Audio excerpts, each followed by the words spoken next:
Hey everyone, and welcome back to the channel. Today, we're diving into a topic that affects every single one of us, every single day: communication. But we're not just talking about what to say or how to say it.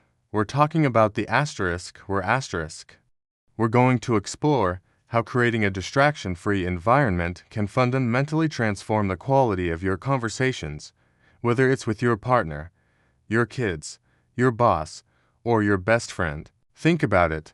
When was the last time you had a truly focused conversation with someone? I mean, a conversation without a phone buzzing, a TV blaring in the background, or your mind wandering to that email you forgot to send. It's becoming increasingly rare, right? These constant interruptions are more than just minor annoyances, they're conversation killers. They send a subtle, but powerful, message to the other person: you don't have my full attention. Something else is more important right now. This erodes trust, creates misunderstandings, and prevents the deep connection that we all crave from our interactions. It turns what could be a meaningful exchange into a shallow transaction of information. So, how do we fight back against this culture of constant distraction? It starts with a conscious decision. The first step is what I call the digital detox. Before you start an important conversation, make a pact with the other person. Agree to put your phones away, not just face down on the table, but completely out of sight.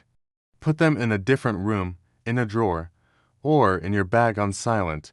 This simple act is incredibly powerful.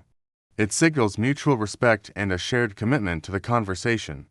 You're both saying, for the next few minutes, you are my priority. You'll be amazed at how the dynamic shifts when the temptation to glance at a notification is completely removed. Suddenly, you're more present, you're listening more actively, and you're making genuine eye contact. Now let's talk about the physical space. Your environment plays a huge role in your ability to focus. If you're trying to have a serious talk in a crowded, noisy coffee shop or with the TV on, you're setting yourself up for failure. Our brains are wired to process sensory input, and the more there is, the harder it is to concentrate on one thing. So, choose your location wisely.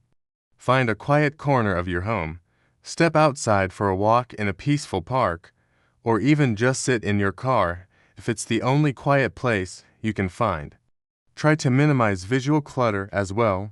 A tidy, organized space can lead to a clearer, more focused mind. Think of it as tidying up your mental space by tidying up your physical one. The goal is to create a calm, neutral territory where the conversation itself can be the main event, free from external competition. This isn't just for heavy, serious talks. Applying these principles to your everyday interactions can be just as impactful. For example, consider a no-tech rule at the dinner table. This one change can transform family meals from a series of disconnected grunts and screen staring into a time for genuine connection and sharing about your day. When you're catching up with a friend, suggest a walk instead of meeting at a busy restaurant. The light physical activity can actually help stimulate conversation, and the changing scenery keeps things interesting without being distracting. It's about being intentional and building small habits that prioritize connection over distraction. These small, consistent efforts add up over time, strengthening your relationships in ways you might not even expect. But what about the workplace? Distractions at work are a massive drain on productivity and clear communication. The open office plan, once hailed as a promoter of collaboration, can often be a minefield of interruptions. If you need to have an important discussion with a colleague, try to do it at your desks where phones are ringing and people are constantly walking by. Book a small meeting room. Even a 10-minute huddle in a quiet space can be far more productive than a 30-minute conversation punctuated by constant interruptions. And for virtual meetings, the same rules apply. Close all the other tabs on your computer. Turn off notifications from your email and messaging apps. Let your family or housemates know that you need to be undisturbed for the duration of the call. Show your colleagues they have your undivided attention, and you'll find that meetings become shorter, more efficient, and far more effective. Now, Let's address the biggest distraction of all, our own minds. Even in a perfectly quiet room, our thoughts can race, pulling our attention away from the person in front of us. This is where the practice of mindfulness comes in. Before you enter a conversation, take just a moment, close your eyes, take 3 deep breaths, and consciously set an intention to be present. If you find your mind wandering during the conversation, and it will, gently guide it back. Don't judge yourself for it. Just notice that your attention has drifted and refocus on the speaker's words, their tone, and their body language. Active listening isn't just about hearing the words. It's about understanding the meaning and emotion behind them. This internal focus is the final piece of the puzzle, turning a good conversation into a great one. Let's be realistic. Creating a completely distraction-free world is impossible. Life is messy and unpredictable. The phone will ring at an inconvenient time. A child will need your attention urgently. The key isn't to achieve perfection, but to strive for intention. It's about recognizing the value of focused attention and making a conscious effort to give it to the people who matter. When an interruption does happen, handle it with grace. You could say something like, "I'm so sorry. I really want to hear this. Can you give me 1 second to handle this, and then you'll have my full attention?" This acknowledges the interruption while validating the importance of the other person and the conversation.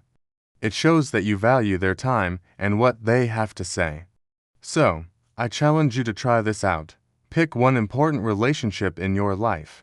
The next time you have a conversation with that person, be intentional about creating a distraction-free setting. Put the phones away, find a quiet space, and practice being fully present. Notice the difference it makes. Notice how they respond. Notice how you feel. You might find that you connect on a deeper level, resolve conflicts more easily, and simply enjoy each other's company more. Communication is a skill, and like any skill, it improves with practice.